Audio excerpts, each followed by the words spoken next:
Hatta şu izlik de nakşın. Tamam ya da kasımarda da ne kapıcı azıcık bir şey. Havalı artık.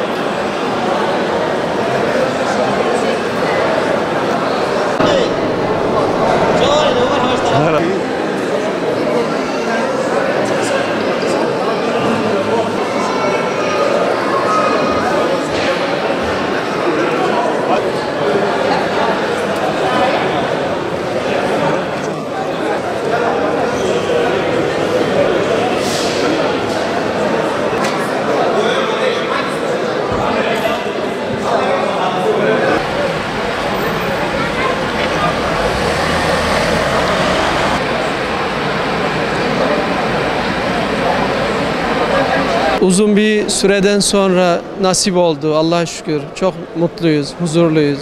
İnşallah güzel bir şekilde gider, güzel bir şekilde geliriz. O 10. yıldır. 10 yıldır müracaatım vardı, yeni nasip oldu. Bu sene inşallah. Huzur bekliyoruz, sağlık bekliyoruz. Cenneti, cemalullah hepsini bekliyoruz. Önce Kabe'dir, sonra Ravza'dır. Ravza-i Mutahhara'dır inşallah. İnşallah bütün insanlığa huzur gelir. Özellikle mazlum Müslümanlara, mağdurlara huzur gelir, barış gelir. Allah'ın selameti herkesin üzerine olsun. Bir defa Umre'ye gittim görevli olarak. Şimdi ilk defa görevli olarak hacca gideceğim inşallah. Tarif edilemez bir duygu. Bu Allah'ın bir lütfu, bir nimeti. Bunun için binlerce kez şükrediyoruz, Allah'a hamd ediyoruz. Ve bütün kardeşlerimize nasip olmasını Allah'tan niyaz ediyoruz. İnşallah hacılarımızla beraber gideceğiz. Orada bir değişime, bir dönüşüme gidiyoruz. Orada yaptığımız hatalarımız, kusurlarımız için pişman olmaya, tövbe etmeye ve daha iyi bir şekilde, daha kaliteli bir şekilde bu tarafa dönmeye niyet ediyoruz. Bu Allah'ın bir daveti. O yüzden bu davete icabet ediyoruz. İnşallah kazasız belasız gider, memleketimize döneriz inşallah. Tabii ki evvela Müslümanların birlikteliği için, Müslümanların tekrar İzzetli, aziz günlerine dönmeleri için, Müslümanların kardeşliği için dua edeceğiz.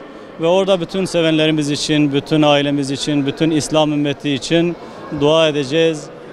Kimden bize ne duası varsa orada yerine getireceğiz. Rabbim herkese nasip eylesin inşallah. Bismillahirrahmanirrahim. Elhamdülillahi Rabbil alemin. Emi hana hacca inşallah bir ittifak bir bela. Ezmalaya camia müftülük ema. Ava elhamdülillah cara seyek uçma hacci. Av 4-5 جمچنا عمري أفيكو مرة وانا حجي بلا أقربائي ودوستي وزاروي وبلا مراخ نكن يكو جماعة مصر بن بافي ما برايم مزنن وكا خالتي كيما متكيمنا أم تشاوا فيجا المالي أم حرمته صايدنا دي بافي خو إن شاء الله الودي أمي بالنواجي بلا هيش مراخ نكن إن شاء الله أمي حجك بخشي براحتي أمي درباس بكن حتى أم ورنجي إن شاء الله أمي جوارجي مسلمان رجي özellikle jva birayme kul Filistin Gazze ve bütün dünyayı kud bin zulmeden amej varaj dua bkin inşallah. Xudaye Teala hej nahara jvay kud için hacca ve kabul biki ve aveku hat nevedi Xudaye Teala hacc bki nasibi ve nasibi zaru ve devba ve akrabayı ve Müslüman tava inşallah. Serçavarati.